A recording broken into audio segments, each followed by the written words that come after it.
बिस्मिल्लाहिर्रहमानिर्रहीम। प्यारे बच्चों, अस्सलाम वालेकुम। कैसे हैं आप सब? उम्मीद है आप सब बिल्कुल खैरियत से होंगे। मेरा नाम है मिसबा जावेद और मैं divisional public school and college Sahiwal में पढ़ाती हूँ।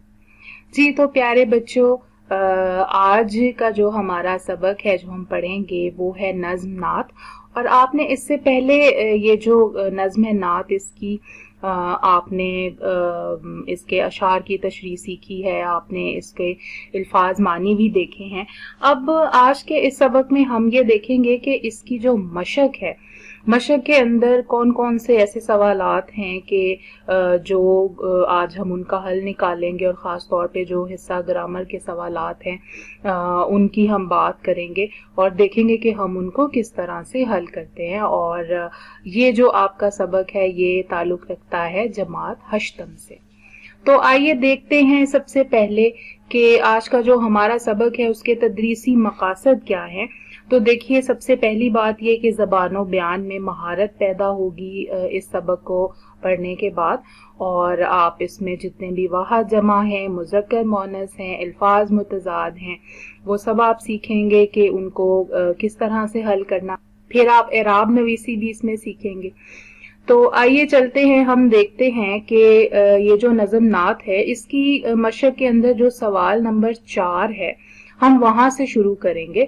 इसमें खास तौर पर हिस्सा ग्रामर है और बहुत सारे जो हैं ऐसी चीजें हैं कि आपको उसका हल हम बताएंगे। ठीक है, अब देखिए आप सबसे पहले सवाल नंबर 4 में है जी अल्फाज के जो हैं वो जमा आपने बनाने हैं। पहले है जी कश्ती और उसकी जमा होती है कश्तियां। फिर है जी मंजिल, मनाजिल, तूफान, तूफानों, काफिला, काफले। ये जो काफले होता है इसमें आप काफलों भी इस्तेमाल कर सकते हैं।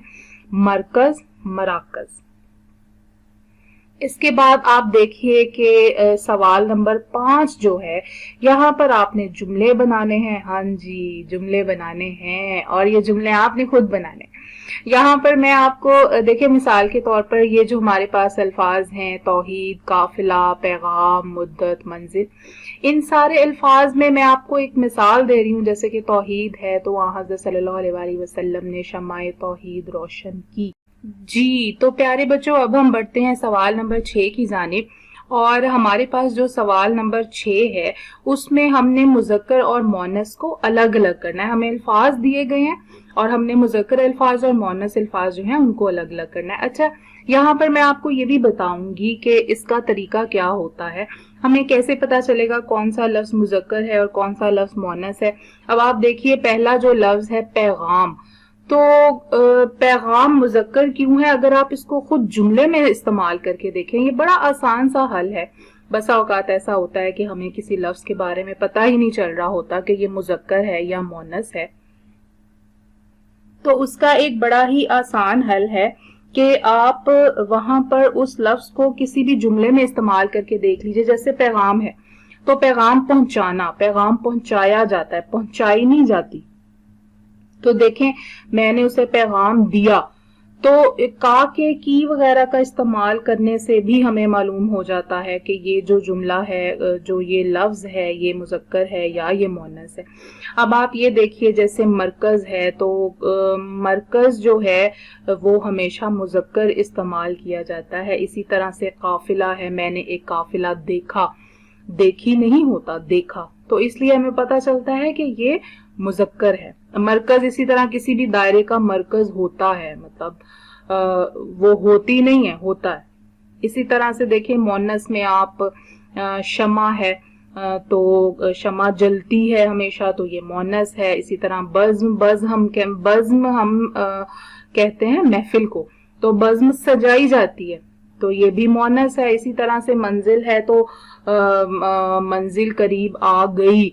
तो आप देखें कि अगर आप इसे इस तरह से जुमले में इस्तेमाल करें तो आपको पता चलेगा कि ये जो लफ्ज है ये मोनस है।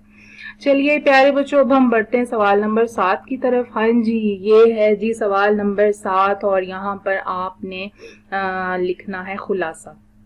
خلاصہ بچوں جیسا کہ آپ پہلے بھی جانتے ہیں کلاس ششم میں اور ہفتم میں بھی آپ خلاصہ خود سے لکھتے رہے ہیں، تو آپ نے یہ جو نظم نعت ہے اس کا جو خلاصہ ہے یہ آپ نے خود سے تحریر کرنا ہے، اور اس کو آپ اپنے الفاظ میں جو ہے وہ آپ اس کا خلاصہ تحریر کریں گے، ٹھیک ہے جی۔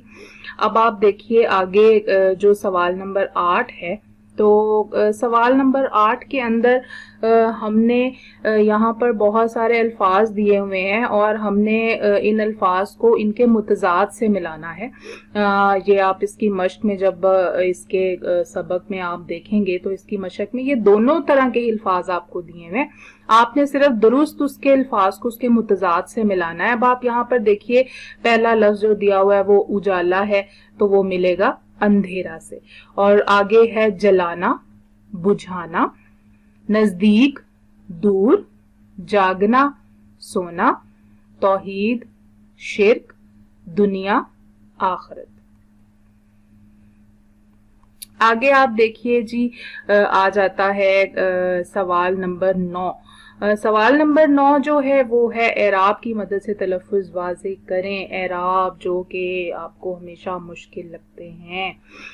تو جی دیکھتے ہیں اعراب کی جانب، اور اعراب کا سوال جو ہوتا ہے بچوں اس کو ہمیشہ آپ کوئی چھوٹی سی پاکٹ سائز آپ جیبی جو لغت ہے وہ بھی اپنے پاس رکھ سکتے ہیں، تاکہ بوقت ضرورت آپ فوری طور پر نکال کے اس میں سے اعراب دیکھ سکیں۔ یہ ایک بہت اچھا طریقہ ہوتا ہے اعراب جو ہے اس کو دیکھنے کا، اور اس سے آپ کو بار بار لفظ ڈھونڈنے سے بہت مشق بھی ہوتی ہے، اور آپ کو اعراب سمجھ میں بھی آتے ہیں، اور دیکھتے ہیں جب آپ ڈھونڈتے ہیں تو پھر آپ کو اعراب نویسی بہت آسان لگے گی۔ چلے آئیے دیکھتے ہیں، ہمارے پاس سب سے پہلا جو لفظ ہے وہ ہے مدت۔ اب دیکھیں اس میں دال پہ شد ہے تو ہم اسے تھوڑا کھینچ کے پڑھیں گے، مدت۔ کیا پڑھیں گے؟ مدت۔ اس کے بعد آ جاتا ہے جی بزم کونین۔ بزم کونین میں بے کے اوپر جو ہے وہ زبر آئے گی اور میم کے نیچے زیر آئے گی، بزم کونین۔ ویسے تو یہ دو الفاظ ہیں نا، بزم اور کونین، لیکن اب ہم انہیں ملا کر پڑھ رہے ہیں تو میم کے نیچے زیر لگائیں گے، تو پھر ہم اس کو اس طرح سے بنائیں گے بزم کونین۔ شمع توحید اگلا لفظ ہے۔ اب یہاں پہ خیال ہم نے رکھنا ہے کہ میم جو ہے اس کے اوپر شد ہے، تو ہم میم کو کھینچ کے پڑھیں گے، شمع توحید۔ کیا لفظ بنے گا؟ شمع توحید۔ اس کے بعد لفظ ہے جی دور۔ کیا لفظ ہے؟ دور۔ اور پھر ہمارے پاس لفظ ہے اسرار۔ اچھا یہ بڑا اہم ایک لفظ ہے، اور اس پہ عموماً ہم اس کو اسرار بول جاتے ہیں، جبکہ یہ اغلاط العام میں ہی ہم اسے غلط بولتے ہیں، اور اس کو ہم نے بولنا ہے اسرار۔ جی تو پیارے بچوں اب ہم دیکھتے ہیں کہ آپ کے گھر کا کیا کام ہے۔ آپ دیکھیں کہ جی آپ نے جو کام کاپیوں پر کرنا ہے وہ آپ کا جو کام ہے اس میں آپ نے سوال نمبر 4، سوال نمبر 5، سوال نمبر 6 اور سوال نمبر 7 اور سوال نمبر 9 جو ہے وہ آپ نے اپنی کاپیوں پر خوش خط حل کرنے ہیں۔